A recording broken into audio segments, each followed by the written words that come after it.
టారీఫ్లకు break. ఆహా, కోళ్ళాగా జర్ర గంగెద్దు అది సావుకాడ దినాల కాడ గంగెద్దు మాటిస్తారు. గంగెడ్లు వచ్చి వచ్చి వచ్చి వచ్చి వచ్చి వచ్చి వచ్చి వచ్చి వచ్చి వచ్చి అది ఇక ఉరుకుతుంది. ఈ దండం పెడితే చిన్న ఉరుకుడు దుమ్మే కనపడుతుంది. అది ఇక ఈ కోళ్ళాగా నినమని అట్లా ఉరుకులో పెట్టింది. జర్ర మూదాడు బట్టి బిర్ర గుంజంగానే జర్ర ఇక ఆగింది.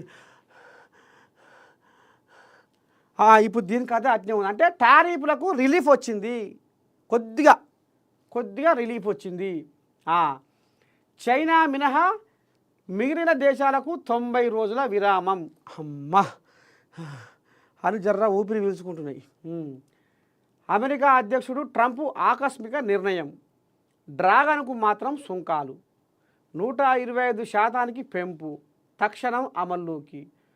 యుఎస్పై 84% సుంకాలు. చైనా నేటి నుంచే అమల్లోకి వస్తాయని ప్రకటన. ఇక అంటారు చూడు, తాసువాం పడిగిప్పిన డిప్పి ఇక అన్ని దేశాలకు కొద్దిగంత జర్ర అటు ఇటు మెసిలే జర్ర టైం ఇచ్చిండు. కానీ ఇక చైనాకు మాత్రం బిర్రగా పడగ ఇచ్చినే ఇప్పిండు. ఏసుడే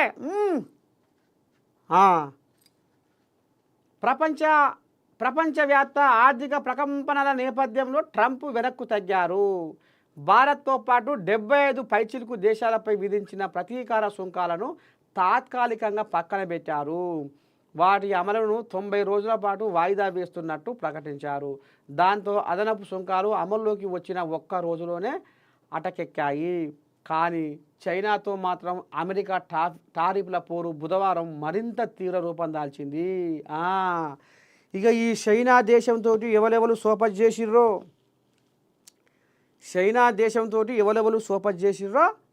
ఆ దేశపోళ్లకు ఇక కర్రు ఎర్రగా కాల్చి వాత పెట్టినట్టు సురుకు పెట్టిండు.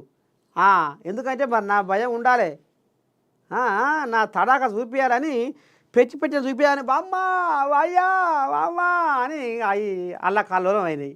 ఇక ఎమ్మటే ఏం చేసిండు, అట్టుంటుంది మరి నా దెబ్బ, మీరు నన్ను కాదని చైనా దేశంతో మీరు రాసుకొని పూసుకొని తిరుగుతారు అన్నట్టుగా ఇక ఇప్పుడు వాళ్ళందరికీ జర్రంతా కొద్దిగంతా ఏమిచ్చిండు, రిలీఫ్ ఇచ్చిండు. టారిఫ్లకు రిలీఫ్ ఇచ్చి ఇప్పుడు చైనా దేశమే కదా అమెరికాని ఢీకొనేది. అంటే ఫోన్ రిల్లుకుంటా లెంకలు కొట్టుకుంటా సై అంటే అని అని అన్నిటికీ ఇప్పుడు ఇది కాలు దూగుతుందిగా చైనా అమెరికా దోషంతో. అమ్మా తాత కొడుక, నువ్వు మా మీదకే పుష్టికి తయారవుతున్నావు అని మనసులో పెట్టుకొని ఇక ఈ కోళ్ళగా నిన్న గంగెద్దు లెక్క ఉరికింది. ఇక ఈ చైనా మిత్ర దేశాలు ఏ తున్నాయో వాటికి కర్రు కాల్చి జర సూరుకంటిగానే ఆ వెనకపాటు వచ్చినాయి. ఇప్పుడు ఈ దేశాన్ని చైనాని ఏదో ఒకటి చెయ్యాలి, నా బలం ఏందో, నా తడాక ఏందో, నా ప్రతాపం ఏందో చూపిస్తా అని ఇక ఈ రకంగా చైనాకు మాత్రం బాగా ములుగట్టి పెట్టి కూర్చుతా ఉంది. ఈ దిశగా రోజంతా శరవేగంగా నాటకీయ పరిణామాలు చోటు చేసుకున్నాయి. 50% అదనపు సుంకాలు విధిస్తున్నట్టు ట్రంప్ ప్రకటించిన గంటల వ్యవధిలోనే అమెరికా పైన చైనా అంతే మొత్తం బాధింది. అమెరికా ఉత్పత్తులపై 84% సుంకాలు గురువారం నుంచే అమల్లోకి వస్తాయని స్పష్టం చేసింది. దీనిపై ట్రంప్ తీవ్రంగా కన్నెర చేశారు. చైనా ఉత్పత్తులపై ఇప్పటికే 104% చేరిన సుంకాలను ఏకంగా 125% అమ్మని దండం పెట్టి ఇంకా పగబట్టిండు, ఇంకా నూకిండు. 125% పెంచేశారు. అవి తక్షణం అమల్లోకి వస్తాయని కుండబద్దలు కొట్టారు. మరోవైపు యూరోపియన్ యూనియన్ కూడా అమెరికాపై మళ్ళీ సుంకాల కత్తి జరిపించింది. 23 బిలియన్ల విలువైన యుఎస్ ఉత్పత్తులపై దశల వారీగా అదనపు టారిఫ్లు విధిస్తున్నట్టు ప్రకటించింది. కెనడా కూడా అమెరికా ఆటో ఉత్పత్తులపై 25% అదనపు సుంకాలు విధిస్తున్నట్టు పేర్కొన్నది. గిది కథ. వెంటనే వెళ్ళిపోండి, లేదంటే రోజుకు 86,000 కట్టండి. దేశ బహిష్కరణ ఆదేశాలు అందుకున్న వ్యక్తులకు ట్రంప్ సర్కార్ అల్టిమేటం. కఠిన చర్యలు తప్పవని హెచ్చరించిన హోంల్యాండ్ శాఖ. తగ్గే ప్రసక్తే లేదు అమ్మ. మళ్ళీ చైనా కూడా దీనికి బాగానే తిరిగి వస్తుంది. అయితే వెంటనే వెళ్ళిపోండి. ఇక మన భారతదేశం కోడి జాగాలు అమెరికాల కారు జ్వరంత గిట్ల గిట్ల ఓవర్ స్పీడ్గా పోయినా కానీ వీసా రద్దు.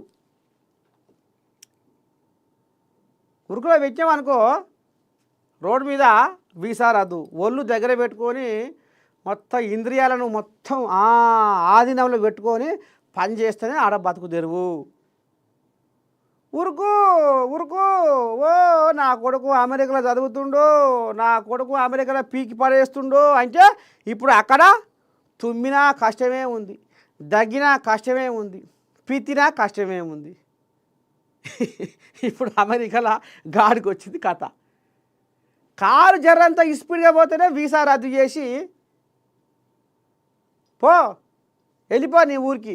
అందుకనే ఇప్పుడు తుమ్ము వచ్చినా ఆపుకుంటుర్రట, దగ్గు వచ్చినా ఆపుకుంటుర్రట, పిత్తి వచ్చినా ఆపుకుంటుర్రట, ఏది వచ్చినా ఆపుకుంటుర్రట ఇప్పుడు అమెరికాలో మన భారతదేశం పోరగాళ్ళు. ఇగో ఈ రకంగా ఉంది ట్రంప్ కథ. ఇక మరి ఎట్టయితుందో ఏం కథ కానీ మొత్తానికి ఈ ట్రంప్ దెబ్బకు ఇక ఈ ఆంధ్రప్రదేశ్లో రొయ్యలకు వచ్చిందట కష్టం. ఇప్పుడు రొయ్యలు ఎగుమతి ఆగిపోయే కాడికి వచ్చిందట. ఈ ఎలక్ట్రానిక్ వస్తువులు కార్ల కథ కూడా గాడికే వచ్చిందట. కొన్ని కంపెనీలు మరి దివాళా దిశ కాడికి వచ్చిందట. ఈ రొయ్యల పెంపకందారులు రొయ్యల కథ కూడా ఇక మరి ఏదో అయితట్టే ఉంది అనేది కూడా జరంతా నెత్తికి చేతులు పెడుతుర్రాట. మరి ఏమవుతుందో ఏం కథో కానీ మొత్తానికైతే ఇక ట్రంప్ కొద్దిగా అంత రిలీఫ్ అయ్యిండు. ఇంకా రేపు ఈ కోళ్ళగా ఇంకే రకంగా మారుతుందో దీనికి శీతకారితే కనుక కుక్కకు 7 గుణాలు అన్నట్టు దీని తలక ఎప్పుడు తిరుగుతుందో దాని పురియాల పురుగు ఎప్పుడు ఇదవుతుందో తెలుస్తలేదులా. నిన్నమన్నా 100 స్పీడ్లో ఉరికిన ఈ గంగెద్దు జర్ర గుంజి పట్టంగానే మరి ఎవరు గుంజిరో ఏం కదో కానీ మరి అదే అనిగిందో లేకపోతే ఎవరైనా సలహా ఇచ్చిరో కానీ జర్ర ఇప్పుడు తాంబేలు లెక్క కుదాతం అయిందట. మళ్ళీ రేపు కుందేలు అవుతుందో ఏమో అని భయం అవుతుంది. ఈ తలకాయల పుర్రె ఎట్లా ఎప్పుడు ఏ రకంగా తిరుగుతుందో అర్థమవుతలేదు అన్న మొత్తానికి. ఇగో ఇది సుంకాల కథ. సుంకారాభం ట్రంపారాభం.